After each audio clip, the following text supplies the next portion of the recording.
Прямая связь в прямом эфире на ТНВ.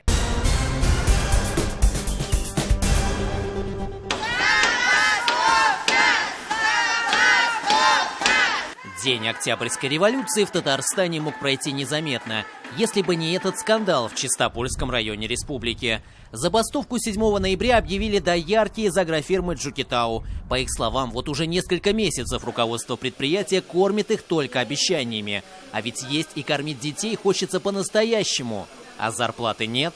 Сегодня будем бастовать, мы обеденную дойку не будем доить. Если деньги нам не привезут примерно, за 2 месяца мы просим. За 2 месяца не привезут, то мы уже вечернюю дойку не будем доить. У нас уже там 3-месячная зарплата. У меня 5 детей, пришло предупреждение, что газ выключат. Зарплату не дают, где взять? Негде взять. Муж тоже работает на шабашках, тоже пока не дают. Как вот на выбраться? Детям тоже надо, кушать хотят. А разве можно было представить в советские годы, что здесь, в селе Александровка, в передовом хозяйстве, совхозе имени Галактионова, может случиться такое, что доярки будут недовольны директором совхоза и в открытую объявят ему бойкот? Здесь, в элитном хозяйстве, где развивалось животноводство и семеноводство. Совхоза уже давно нет. Предприятие Джукитау в собственности холдинговой компании «Акбарс». Мы принимаем телят с мегафермы до 50 голов, маленьких 5-дневных. Екатерина Кожевникова тоже поддержала акцию протеста, но телят бросить не может. Ведь если оставить их без внимания, не выхаживать, они просто умрут. В магазинах долга все это берем, нам дают то, что входит в нашу ситуацию, что мы без денег. Президент говорил, в течение месяца, если не выплатили заработную плату, то возбуждать уголовное дело. У меня вот дочь, сегодня жена повезла на ВТЭК. Где вот тоже деньги брать? Акбарс, вот холдинг, вот мы все туда относимся. Будет так 100 человек. Очень низкая. Зарплата 10-11 тысяч. И в прокуратуру везде только все что обращаются. Сказали, вот с контор едут. Сейчас сказали, животноводам деньги дадут, За больше месяц. никому, да, за месяц. А мы вот не животноводы, мы с землей. Мы что, не люди, что ли? По интернету там уже это смотрят, там уже читал, что зарплату получили все. Константин Савельев говорит, своим ушам и глазам не поверил. Как такое может быть? По его словам, на зернотоке рабочие тоже ждут зарплату не 1 месяц. Из ветхого жилья выгоняют. Сейчас бы деньги не помешали это на ремонт или что. Ни копейки нет. Вы сейчас здесь что живете? Кого? Что? Какой начальник? Майор. Знаю. Путь к руководству агрофирмы нам преградил охранник со словами: «А вы знаете вообще, куда пришли?» В офис агрофирмы Джукитау попасть оказалось не так просто. Он находится на территории другого предприятия, Чистопольского элеватора. Такой факт опоздания есть. Я вообще-то в больнице лежу. Не очень могу разговаривать. Вы с холдингом переговорите, не со мной уж. Почему директор был не особо словоохотлив, нам объяснили в прокуратуре Татарстана. Оказывается, руководитель Джукитау уже 2 раза привлекался к уголовной ответственности за невыплату заработной платы и за уклонение от уплаты налогов. Тогда он погасил задолженность.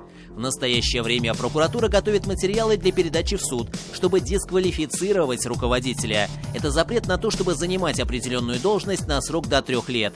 Если говорить о сельскохозяйственной отрасли, то наибольшее количество нарушений допускается на предприятиях, входящих в систему Акбарс холдинга. В прокуратуре Татарстана сообщили, жалобы на несвоевременную выплату зарплаты поступают также от тех, кто трудится в сферах строительства, промышленности и торговли. Среди причин называют экономическую ситуацию и непрофессионализм управленцев. За 9 месяцев прокурорами выявлено более 4000 нарушений в сфере трудовых отношений. В суды направлено 2762 заявления о взыскании зарплаты на сумму 49 миллионов рублей. 518 руководителей привлечены к дисциплинарной ответственности, 332 к административной. 3 руководителя за невыплату зарплаты лишились своих мест. По материалам прокурорской проверки возбуждены 15 уголовных дел о невыплате заработной платы. То есть фактически руководители стали фигурантами уголовного дела. Всего благодаря принятым мерам прокурорского реагирования удалось достигнуть погашения заработной платы на сумму более 480 миллионов рублей. На 1 ноября 2018 года задолженность составила около 90 миллионов. 732 тысячи перед 2387 работниками. То есть идет, так сказать, рост. В Государственную инспекцию труда в этом году поступило более 5500 обращений от граждан. Большинство связаны с вопросами оплаты труда. 22 дела в отношении руководителей переданы в Следственный комитет.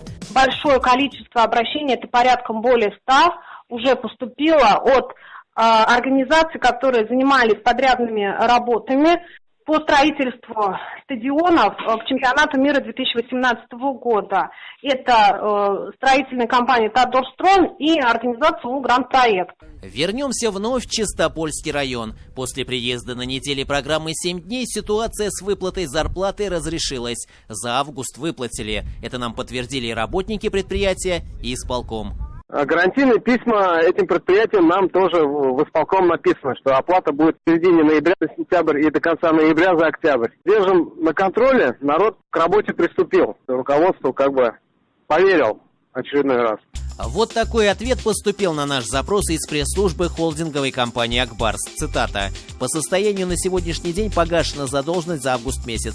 Таким образом, просроченной является задолженность только сентября текущего года.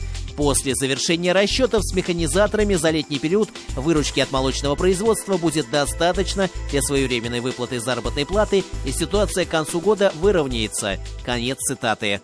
Ключевое в ответах – разница в сроках погашения задолженности. Исполкому пообещали в ноябре нам к концу года выровнять ситуацию. Понятно, что сотрудники агрофирмы будут ждать до последнего. Работу на селе найти непросто.